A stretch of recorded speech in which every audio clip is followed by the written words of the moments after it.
बाप कहे हे बेटो हमारो, बाप कहे हे बेटो हमारो, पुत्री परण घर लावेला। बाप कहे हे बेटो हमारो, पुत्री परण घर लावेला। परण्योड़ी पासी परणी जे, परण्योड़ी पासी परणी जे, बहु सुलकड़ी लागेला। परण्योड़ी पासी परणी जे, बहु सुलकड़ी लागेला। यसला होय सुयुडे जासी, कबुएन पासा यावेला। यसला होय सुयुडे जासी, कबुएन पासा यावेला। कैसे देवजी सुनो पांडवो, कैसे देवजी सुनो पांडवो, एड़ा एड़ा कल जुग यावेला। कैसे देवजी सुनो पांडवो, एड़ा एड़ा कल जुग यावेला जे।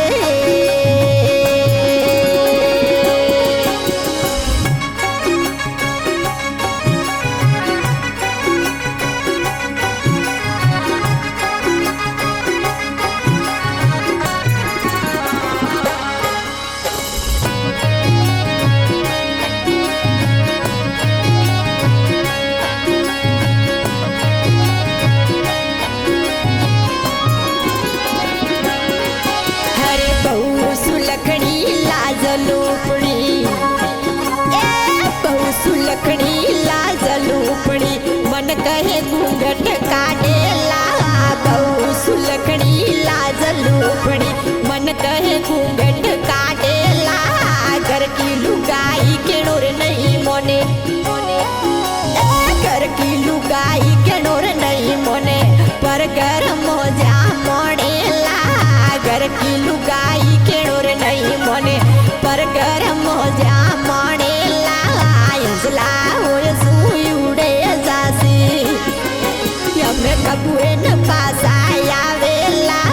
यसला होय सुयुडे जासी, कबुएन पासा यावेला। कैसे देवजी सुनो पांडवो, कैसे देवजी सुनो पांडवो, एड़ा एड़ा कल जुग यावेला जे।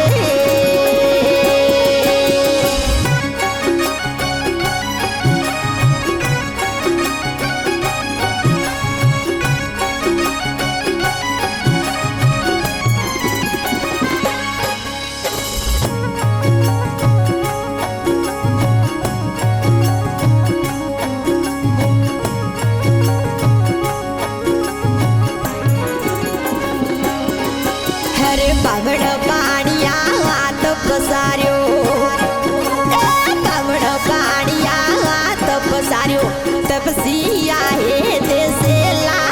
बावड़ पाणिया हाथ पसार्यो, हर तपसिया हे देसेला। दिकरी रे दमड़ में पिता परणी जे, दिकरी रे दमड़ में पिता परणी जे, एड़ा एड़ा कल युग यावेला। दिकरी रे दमड़ में पिता परणी जे, एड़ा एड़ा कल युग यावेला। यसला होय सुयुडे जासी, यार कबुएन पासा यावेला। यसला होय सुयुडे जासी, कबुएन पासा यावेला।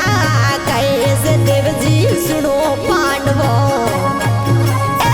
कैसे देवजी सुनो पांडवो, एड़ा एड़ा कल युग यावेला जे।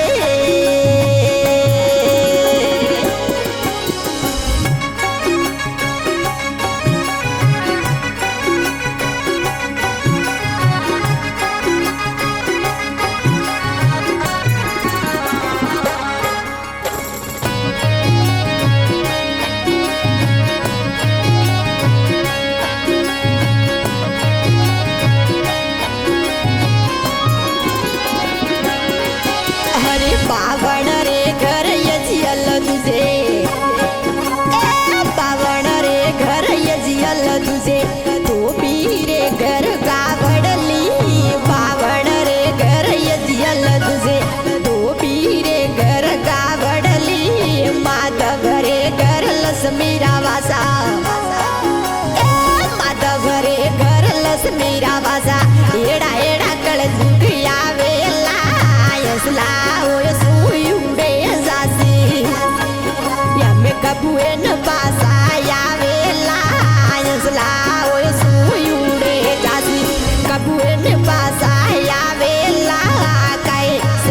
देवजी सुनो पांडवों कहे से देवजी सुनो पांडवों एड़ा एड़ा कलयुग आवेला जे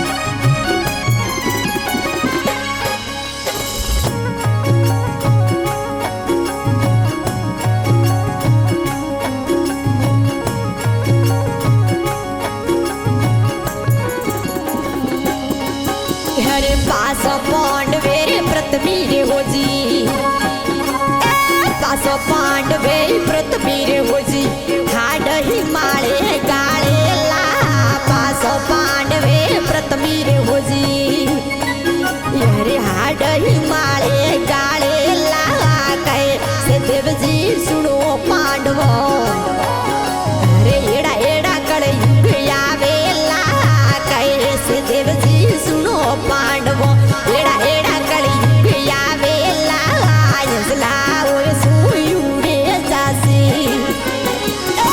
यसला ओय सुयुडे जासी कबुए नि पासा आवेला कहे से देवजी सुनो पांडवो